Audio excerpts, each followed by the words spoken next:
Hi guys, Pej Universe, Bibby here. I'm filling in for Barry today, as he is not here. I've got with me the main man himself. Would you like to introduce yourself? Yeah, hi, I'm Asim Tanvir. I'm the Konami Europe online social media manager. Perfect. Well, I don't know if I've introduced myself yet. Yeah, Again, I am Bibby. Yeah, I know who you are. I know who you are. I'm good. on Twitter. You're on Twitter. We all know each other. It's fine. No, so as I said, I'm filling in for Barry today. I don't know why he's trusted me, but here I am anyway. So I've got a few questions for you. PES 17 is out September 13th? September 15th worldwide, so that'll cover Europe. Yeah. Perfect. So basically, the first question: then, what do you feel is the biggest difference between 16 and 17? The biggest difference between 16 and 17, I think the pace of the game.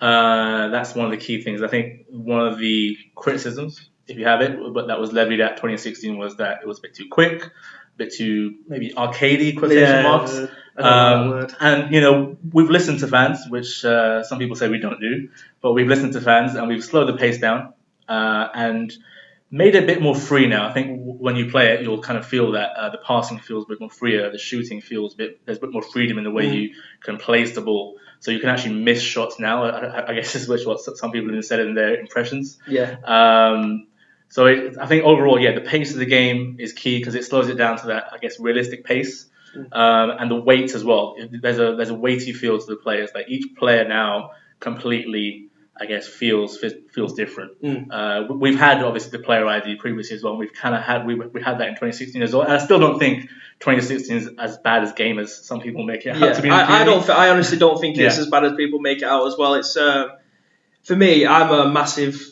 Master League player. Yeah. I play Master League and become a legend. I play in my club occasionally, but I usually play online with my friends. I don't take it online, but I have a lot of people saying, "Oh, it's just long balls and stuff like that." Exploits and whatnot. Yeah. But I mean, that's in every single game. We're not going to mention the F word, but that literally happens in every single game. People will find a way to break the game. Yeah, I think one of the examples that I used to use when I was doing stuff with WNB was that a relationship with a sports game is kind of like a relationship with your missus. It's like you spend a lot of time with the person. You'll get annoyed by certain things, but at the end of the day, you still love her. Or him. And that's kind of the comparison I always use. The more you play a sports game, it's like especially a yearly sports game, you'll kind of notice things that frustrate you, especially when you're losing. Those things are kind of heightened a bit.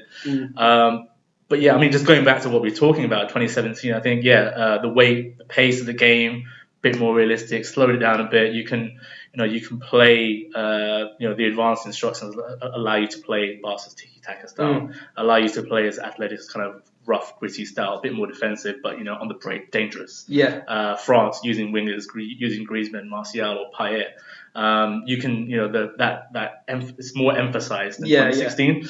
I think those are the key things that stand out for me in 2017. I think hopefully that's what people notice when they play today. Yeah. So obviously I've had a game so far, and when I finish this, I'm obviously going to go down and play it again. But so far, I've thoroughly enjoyed what I played. For me, it feels completely different from the last one. But obviously, you played it a lot more than I have. What do you feel is going to be the standout feature for this game? I think one of the features that I talk about a lot is the advanced instructions. I think people are probably tired of me talking about it now. It's one of my favorite features in the game because it allows you to emphasize certain teams' playing styles. Again, I'll use Barcelona as an example. You've got the tiki-taka option as one of the attacking options. You can turn it on and off on the fly if you want. That's totally up to you. And then defensive options, you've got like Klopp's gegenpress style, so you can press, kind of high press. There is kind of a risk and reward feeling to that. If you press too much, your players will lose their stamina quicker. So you have to turn it on and off, and then you can go park the bus. You can be quite defensive if you want to be, again on the fly. And then if you combine that with the total team control we've got, double tapping the D-pad up and down, you can move up attacking level, move down a defensive level. So if you're 1-0 up with Atletico, I mean, you've got a jammy goal, and you're 1-0 up against Barcelona. There's like 10 minutes to go. You might decide, wait a second, this guy's all over me. I'm going to go defensive. or might even go super defensive, and it might work out you'll just grind out that one nil result, and that will be even more apparent when you're playing Master League against the AI. If you're playing as a smaller team in Master League, this stuff is so key. So total control combined with the advanced instructions, beautiful. I think will work so well together. And if you're playing 2017 for the first time, that's what I'd recommend kind of checking out. And then you have the other stuff like the goalkeepers are so much better. We've new animations. The way they dive is we've got so many different animations for that. And I think again one of the things with 2016 was keepers were easily beaten in one-on-ones. Now when you're through one-on-one, it's no longer a guaranteed goal. The keeper will, if it's Neuer, he'll make himself big. He'll come rushing out. Czech will kind of maybe stand his ground a bit more, but he'll kind of move towards wherever the ball's going and try to make that save as best as possible. He might not get it all the time, but if he does get there, there'll be a save made. So yeah, it's not a guaranteed goal every time, and they'll make some stunning saves. Like we've had some games in the office when we're here late night playing some games in the office. We've had some like incredible moments. Like how the hell did you save that? We'll have those moments. As I was coming upstairs, I seen Bardinsky playing against. I think it might have even been Sick Pattern, and on a corner, like at the moment in the 16 version, when you get a corner, if you put it into the right position, chances are it's going to hit the back of the net. But it looks like that was going to happen again. As the ball was just about to go over, keeper came out probably. Unbelievable. Honestly, all of us were just stood there. I was like, wow. How was he actually just? You'll have a lot of those moments, not only with the keepers, with some of the stuff the AI does against you as well. Again, we've got which we announced at E3 was the adaptive AI. If you play Master League a lot, that's gonna be huge. That's almost like it's a huge game changing feature. That if you play a certain way, the AI will realize you're playing that way, and they'll kind of stop the channels if you're playing on the wing, or if you're going down the center looking for quick passes, they'll kind of maybe put more players around the area. There's so many features, but like I said, the main ones for me, the advanced instructions combined with the total team control, I'm a huge fan of those. I think our team in Japan has done amazingly well with those. Well, before we came in, me and Lily had a chat at the play styles that we are, because everybody has a different play style. Yeah. Whether or not the counter attacking, whether or not they like to build up play, whether or not they like to just long ball it. And me and Lily we both said we're quite the same in that respect. We like to build the play up. Yeah. We like to just have an exhibition football, we'll call it. Yep. And as I explained to you earlier, myself, I like to keep the ball, make passes, get the 1-2, wait for the player to do the run. And that in 17 is it is possible. I put together like 16, 17 passes. And across the balance as you route, and he just nodded it down into the bottom corner. It was like it feels great. It feels great, and it's not overpowered in a sense. It feels realistic enough, right? I think that's key. It all feels great. Like for instance, like you're saying, you're an exhibition style player. I like to use wingers, so wingers are my thing. So I 4-3-3.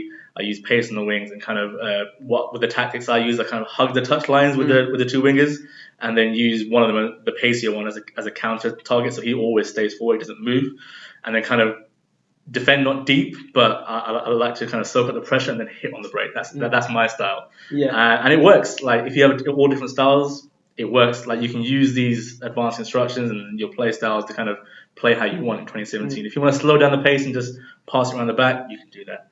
Also, as well, there's a couple of keywords that people use when they play football games. Now, there's only so much you can do in a football game. It's not as if you're just going to get a ball and just go on the field and it's going to be exactly like that. The two words that people use is authenticity and realism. Yeah.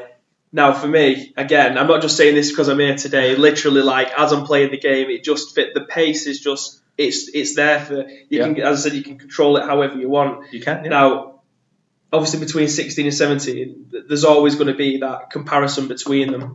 And it's going to be exactly the same again with the F word that we're not going to go into again. The people are always going to compare the two. Yeah. What do you think is going to be the massive difference? Because for me, I don't like it when people say, I don't want to play that game because they've not got licensed teams. Yeah. That's a ridiculous way for someone not to play the game just because of that reason. Yeah. For me, the gameplay I buy both every single year. Mm-hmm. But when I go to play online on FIFA, it's because I play with my friends in some of the game modes on there. Now, but with PES, the gameplay is completely different, and it is just a lot easier to. It's not a pick up and play game. Anybody can play PES, but to actually be able to beat the best players it's a completely. It's a lot harder. Yeah, I think completely agree there. I think with PES, especially 2017 now, I think it's kind of we've gone back to that kind of almost not I want to say PS2 mentality. People always compare to the PS2 days and whatnot, but I think we need to as our tagline was, love the past and play the future. Yeah. Not to be cheesy, but that kind of does ring true. But I think with now it's easy to pick up and play. You can get the grasp of it, but it's hard to master it. That's the depth is there, as you kind of pointed out there, and what you were saying. The depth is there to the gameplay, and that's kind of our thing. I mean, gameplay is always going to be king for us. Our vision is kind of gameplay first, and then kind of build features around it. And we have been slowly improving modes, and we'll talk more about modes at Gamescom. That's usually where we talk about modes and stuff like that. But our vision is always gameplay first, and we're trying to do our best with licenses. The FC Barcelona one, the announcement, it's unbelievable. It's unbelievable for us as well to work with such a great club. I think it's kind of a perfect match. Well-respected club, top players, kind of that style of football, kind of a perfect match for PES. And going forward, we'll be doing a lot more stuff with them. As you've probably seen today, you've seen some secret stuff today. Which we'll be announcing at a later date. Fans, it's going to be. We got a clap from our fans. These guys gave us a clap. It was a big clap. It was unbelievable. I mean, we'll just sit quickly. We'll just round this up. But you're saying, we're going back to the PS2 days. Obviously, the graphics are completely different. But looking at the player faces that you've got replicated in here, now I've seen screenshots of the competitor game today, and I couldn't help but laugh out loud because the gameplay trailer. And then the gameplay that people have been recording of the other game. I've obviously seen the trailer today and played the game, and you can't tell the difference. But the other game, the face scans are all for the trailer. But this one, honest to God, it's unbelievable what you are going to see. He said it, not me, so you can believe him. Honest to God. If I said something, I'll be full biased. No, I know. I'm not just saying that. Honestly, I said this before. I'm not just saying that because of me, but it is unreal. It's going to be unbelievable. Good. I'm glad you're excited. I'm glad everyone seems like you're enjoying it. Go down and play more. You only had one game. Let's go play more. That's perfect. Well, thank you very much for this today, mate. Pleasure. Thank you very much. Don't forget to come over and just follow Konami UK, Graham Day, official PES, Asim Tanvir, that's me. And Adam Batty as well. Yeah, he's the main man. He works just one last word. For me, he's an inspiration coming into the company. He came from the same place. You are now in the PES community. I've come from that place, and to work here is completely on that. To work with him is even better. It's a passion. We love what we do. And just to say, just one final thing, that we do listen to you guys. Some things can't be put in instantly. It takes time, but we do listen. Very quickly. That's the one thing that does wind me up when I see people on just hating. It's just like a hate mob. It's easy to hate something. Like, you'll always get COD players slagging off Battle. It's just easy to do. But believe me when I say this, that whatever the feedback has been, it has been put in this game. Honest to God, there's no way two ways about it. But again, thank you. Cheers, mate. Thank you very much for that. Cheers. Catch you in a bit. Hi guys, thank you very much for watching this video.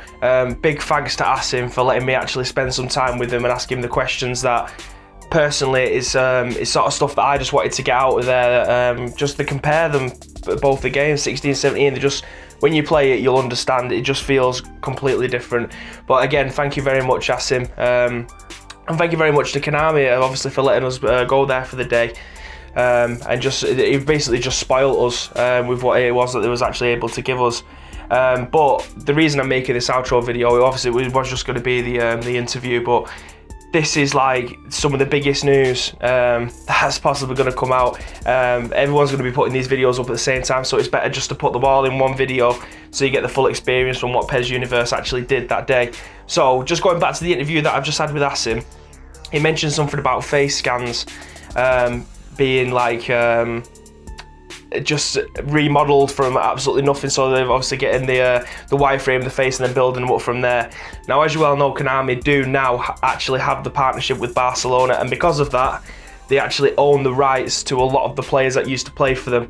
Obviously, the players own some of the rights, but I think they're more than happy to be able to do this. So, I've got 6 legends that I can now announce for you. Like, it's unbelievable. The reason why you got this round of applause, like you mentioned, was because these players are just phenomenal. Well, they wouldn't have played for Barcelona if there wasn't at the end of the day, would they?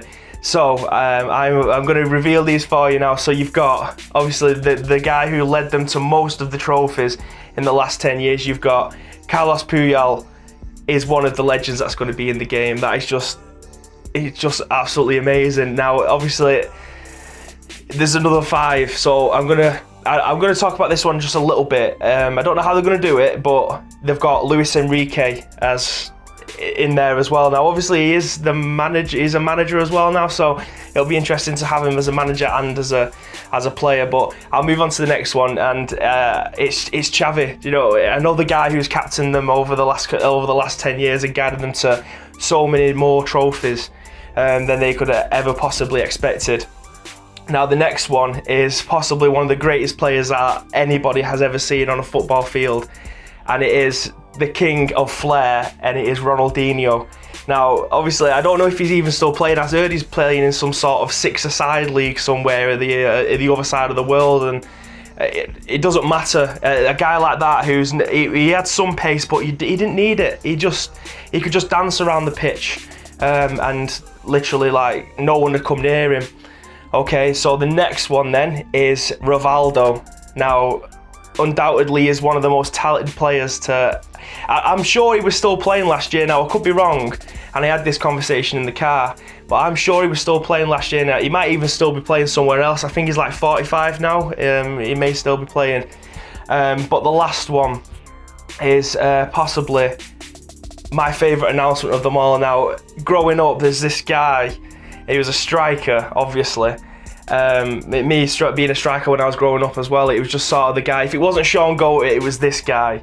Now, he absolutely demolished United in a couple of games. He demolished England, and he was a Brazil forward. He had the worst haircut that I think I've ever seen on a football pitch, and it is Ronaldo 9, the Ronaldo, not the Cristiano copy. This guy is like the guy. So for Fat Ronaldo, if you want to call him that, which is an absolute disgusting way of putting him, but the Ronaldo 9 is going to be in the game. Now, with this, the Legends last year wasn't be able to play in the offline mode, but this time we've been assured that if you find these players in the My Club mode, you'll then be able to get them and play with them in the offline mode. So you'll be able to play with them on 2 different game modes this time instead of just the one. Now, for me, being a Master League fan, it is just phenomenal at the thought that I'm going to be able to put this guy, these players, these sets of players that have just blessed football over the last, shall we say, 25 years, throughout this course of my lifetime anyway. It's just unbelievable to be able to play physically with these players in the game. But yeah, that is it, guys. Again, I'm going to thank Konami for letting us actually come down there and give us this wonderful presentation, and just let us be part of it. It's just so surreal from coming like 15 years ago, picking up the PS2 and playing that game. It's just, now obviously I'm able to announce things like this at the embargo day. It's just so surreal. So again, thank you very much, Konami, for letting us come down. Don't forget to like and subscribe this, guys. I'll put all of Konami's representatives that was there yesterday, social media stuff in the descriptions below. So yeah, go and follow those. Don't forget to like and subscribe this video, and thank you very much for watching. I'll see you in a bit.